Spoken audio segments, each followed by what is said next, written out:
Namah Shivaya Shivaya Namaha Om Namah Shivaya Shivaya Namaha Om Namah Shivaya Om Namah Shivaya Om Namah Shivaya Om Namah Shivaya Om Namah Shivaya Shivaya Namaha Om Namah Shivaya Shivaya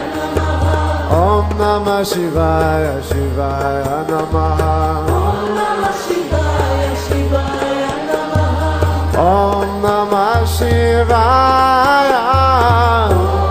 Shivaya Shivaya Namaha Om Namah Shivaya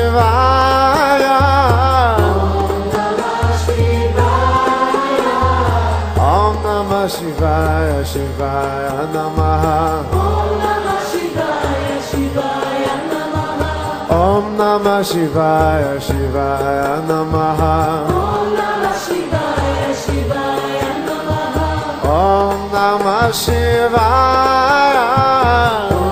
Namah Shivaya Om Namah Shivaya Shivaya Namaha Om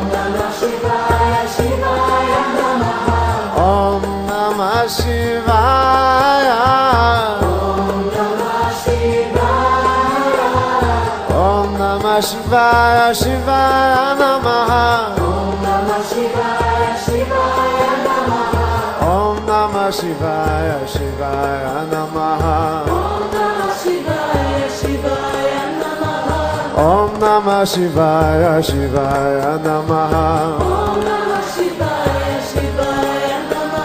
Om Namah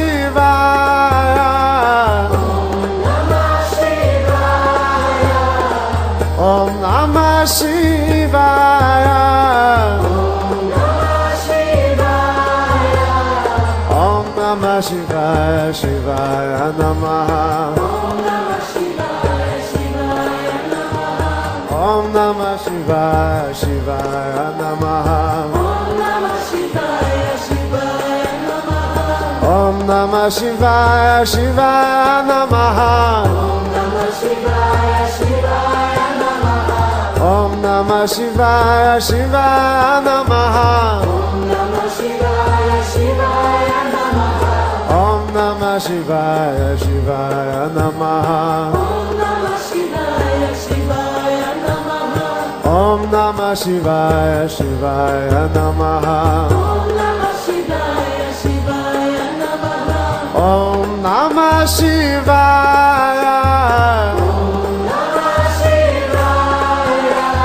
Om Namah Shivaya Om Namah Shivaya Om Namah Shivaya Om Namah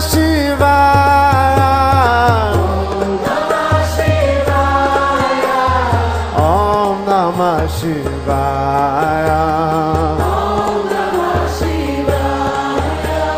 Om Namah Shivaya Om Namah Shivaya Om Namah Shivaya Om Namah Shivaya Om Namah Shivaya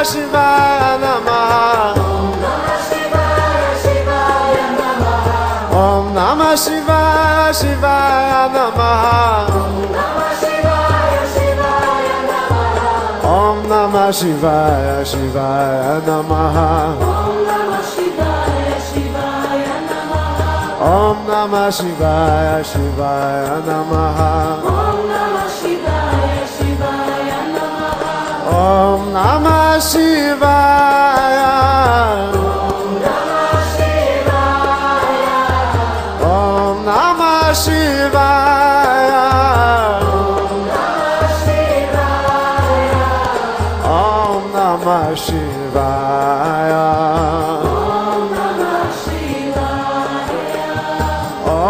Namah Shivaya.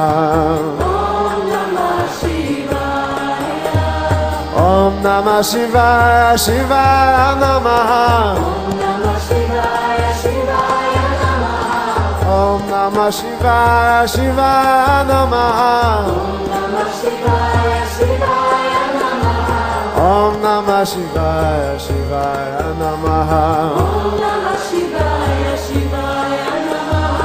Om Namah Shivaya, Shivaya Namaha.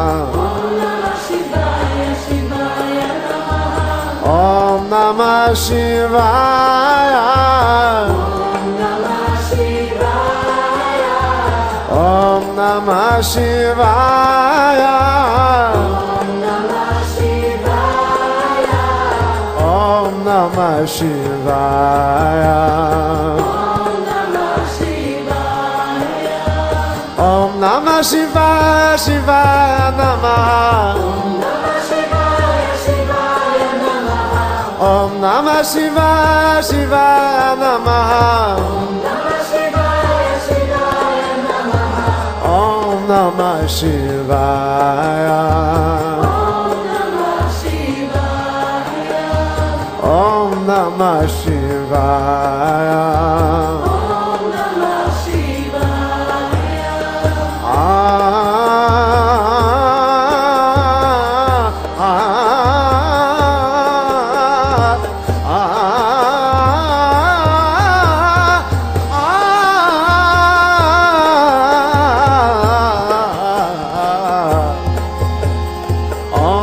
Shivaya, Shivaya Namaha. Om Namah Shivaya, Shivaya Namaha. Om Namah Shivaya, Shivaya Namaha. Om Namah Shivaya, Shivaya Namaha. Om Namah Shivaya, Shivaya Namaha.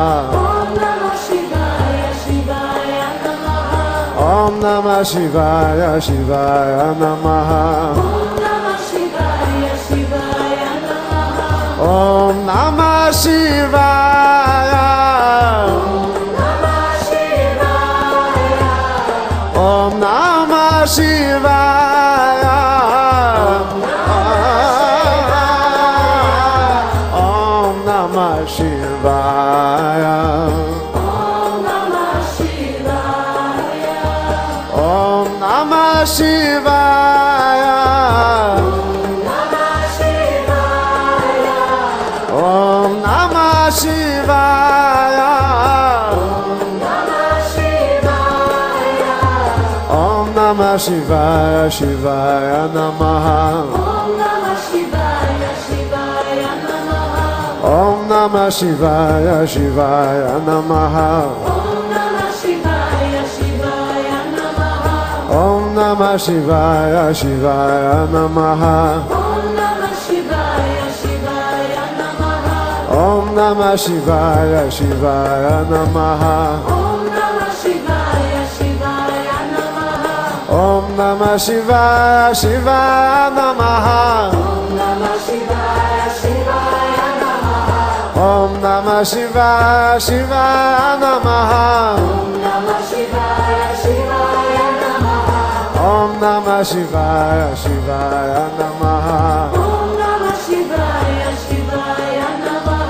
Om Namah Shivaya, Shivaya Namaha.